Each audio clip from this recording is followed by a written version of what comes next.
The Whispering Forest Part 1. Nora was not supposed to be awake, but tonight the sound of soft bells stirred her from sleep. She slipped out of bed, pulled on her slippers, and peeked outside her window. The forest beyond her grandmother's cottage shimmered, glowing faintly under the full moon. The bells chimed again, gentle, distant, and calling. Without thinking, Nora tiptoed outside. The air smelled like wildflowers and something older like forgotten stories. Each step drew her closer to the forest, though she couldn't remember walking. The trees, ancient and tall, swayed though there was no wind. Then she noticed a trail of feathers glowing white on the grass. Nora followed the trail. The deeper she went, the quieter the world became.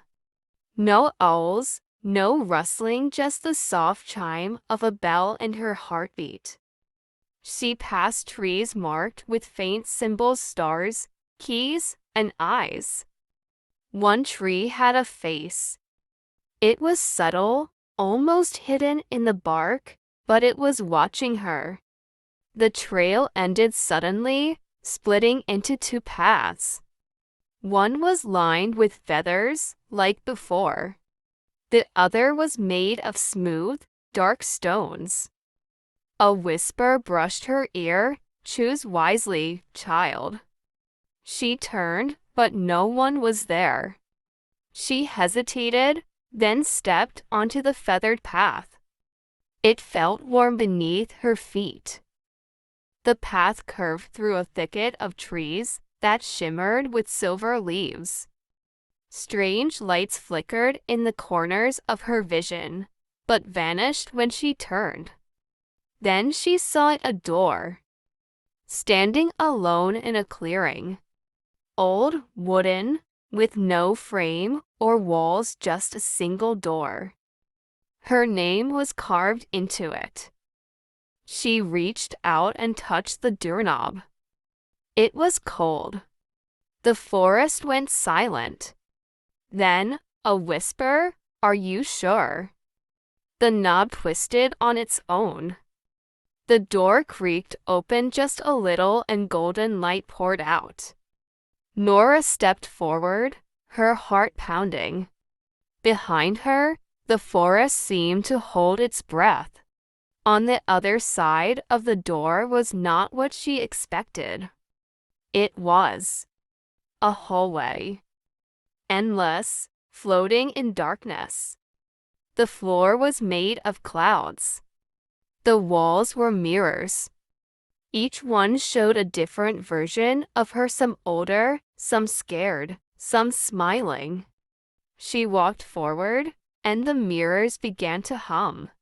One mirror cracked as she passed. Another whispered her name. She paused, unsure. Then she heard footsteps, soft but steady, approaching from behind. She turned. The hallway was empty, but the lights began to flicker. The mirrors darkened. And then, one mirror began to glow red. The glowing mirror began to shift. The glass rippled like water. From within, a hand reached out.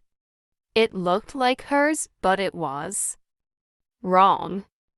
The fingers were longer, the nails too sharp. Nora stumbled back. The mirror being stepped through the frame, her face hidden in shadow. "Who are you?" Nora asked, voice trembling. The other Nora smiled. "I'm the one who stayed." Before Nora could move, the hallway vanished. She was falling faster, deeper into darkness. The last thing she heard was a whisper. The door was never meant to be open. Nora kept falling. Her arms flailed, but there was no wind, just silence and flashes of light. Symbols glowed around her, Dinkra and Sabiti, unknown shapes floating and fading. Then she landed softly, like a feather on earth. Around her was darkness, but one thing was clear: she was no longer in the forest. The floor was warm. She stood up slowly, eyes adjusting. A fire flickered ahead, small, contained. A figure sat beside it, draped in a wrapper made of stars. The figure did not move, but Nora felt its eyes. "You crossed too soon," the voice said, both old and young, deep and distant. "I didn't mean to," Nora whispered. The figure tilted its head. "Intent doesn't matter here. Only balance." The fire flared, revealing hundreds of doorways floating in the dark. Some were glowing. Some cracked. One pulsed with a red light, the one she had opened. "You disturbed a sleeping path." "What does that mean?" she asked. The figure stood, suddenly taller. "You let her out." And now, the forest shifts. Nora turned. A crack had appeared on the ground behind her, leaking red smoke. The mirrors, her other selves, began flickering through the air again, now distorted and afraid. "I have to go back," Nora said. The figure nodded. "Then you must pass the 3 watchers." The fire collapsed into ashes. A new door emerged, made of twisted branches. "Step carefully." The first watcher listens, the second sees, and the third remembers. Nora's heart thudded. She stepped through. Nora stepped into a forest soaked in silence. No insects, no wind. The air pressed against her like it didn't want her there. Then, from between the trees, a large ear-shaped mask appeared, hovering. It pulsed gently, vibrating the ground. The first watcher had heard her arrive. The mask whispered, "Speak your name, truly." Nora hesitated. "Nora." The mask pulsed angrily. "No." The first name. The name before forgetting. A name bubbled up in her mind, strange, rhythmic, familiar. "Ngozi," she whispered. The mask calmed. The trees parted. A new path revealed itself. The path led to a river, wide and still, but not water. It was made of woven shadows. A canoe sat waiting, shaped from bone and bark. Nora stepped in. No one paddled, but it moved. Ahead, the second watcher waited, a giant eye above the riverbank, blinking slowly. As the canoe stopped, the second watcher spoke, but not with words, only images. Her memories played in the sky, her mother's voice, her laughter, the night she ran from a storm. Then, the mirror version of her smiling. The eye glowed. "Which one are you?" it asked. "I'm the one who left," she said. Silence followed. The eye blinked once, then slowly rolled away, vanishing into mist. The canoe moved again, but now the sky above was red. Shadows shifted in the trees. The forest was no longer asleep. Something else was watching her. She reached the shore, breath catching. A small hut stood ahead, woven from grass and bones. Smoke curled out. The third watcher would be inside. As she stepped closer, the wind spoke hundreds of voices at once. "Do not enter if your heart holds lies." Nora pushed the door open. Inside was a woman back turned, skin like polished wood, hair wrapped in glowing thread. The air crackled. The woman stirred a pot of light. "You forgot me," she said. Nora's breath stopped. "Mama." The woman did not turn. "Not quite. I am memory, shaped as mother. I know your path." The pot of light revealed Nora's footsteps, real and dream, past and possible. One path was dark and ended in flames. One spiraled upward. One returned to the forest. You must choose. But only once. Nora pointed to the spiral path.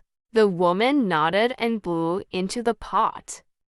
Smoke wrapped around Nora, and when it cleared, she was standing back in the forest. But everything had changed. The trees whispered in warning. The mirror version of her was here free. The other Nora smiled. "You're too late. I've taken root." Nora felt it, trees pulsing with her mirror's energy, animals watching silently. A shadow fox passed, leaving red paw prints. "Then I'll uproot you," Nora said. The mirror laughed. "Try." She chased the mirror deeper into the woods, past trees shaped like faces and flowers that sang. The deeper she went, the less solid the world became. Mist rose, and the sky cracked like old paint. Her own hands began to glow faintly. Suddenly, the mirror stopped. "This place is mine now," she said, standing in front of a throne made of roots and teeth. Around her, shadow creatures bowed, but Nora saw a small flicker of light in the roots, a heartbeat. Hers. She reached for the light. The mirror screamed, but Nora didn't stop. The moment she touched it, pain shot through her. Memories rushed in, not hers, but others. The forest roared. Thunder cracked. And a doorway began to open in the sky. Wind swallowed the forest. Trees lifted from the ground. The mirror screamed, crumbling like ash. The doorway widened too fast, too wide.